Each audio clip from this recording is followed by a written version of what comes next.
A 26-year-old Brazilian hiker who fell hundreds of meters from a ridge near a volcano summit in Indonesia was found dead days later, according to Brazil's government. Tourist Juliana Marins was stuck for almost 4 days after the June 21st accident at Mount Rinjani, an active volcano on Indonesia's island of Lombok that stands 12,224 feet tall. Marins' family posted this video on social media taken at Mount Rinjani's base camp before the incident. Do it for the view.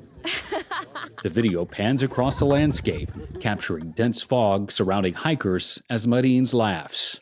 Marins was summiting the volcano with a guide and 5 other foreigners when she fell nearly 1,968 feet, Indonesian authorities said.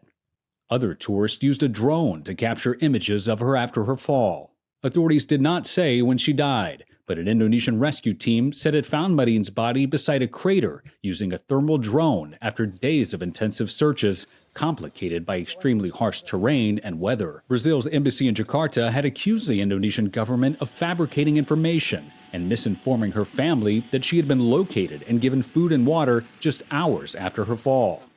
There was no immediate response from the Indonesian government on that claim.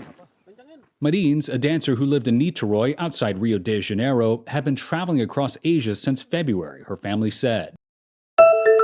It is in historic Venice, but also in extreme weather conditions, temperatures of up to 90 degrees, that this wedding is going to take place over the course of the next few days. Amazon founder Jeff Bezos marrying, of course, Lauren Sanchez in what we expect to be, even if the details have been kept very secret so far, a star-studded and very glitzy, lavish wedding ceremony over the course of 3 days. So, because of the protests we've seen these last few days, not just those protesting Jeff Bezos' extreme wealth, but there are climate activists, there are those that object to the Disneyfication, as they call it, of Venice. Many of them have been taking to San Marco Square, to the Rialto Bridge, with their big banners saying no space for Bezos, and they had threatened to jump into the canal for the last parties on Saturday, which is why we understand those events had to be moved. The one thing we do know, or believe we know, is that some of the events, the early events planned for tonight, will be taking place here at the Madonna del Orte Church. It's a 14th century church which has a private cloister next door.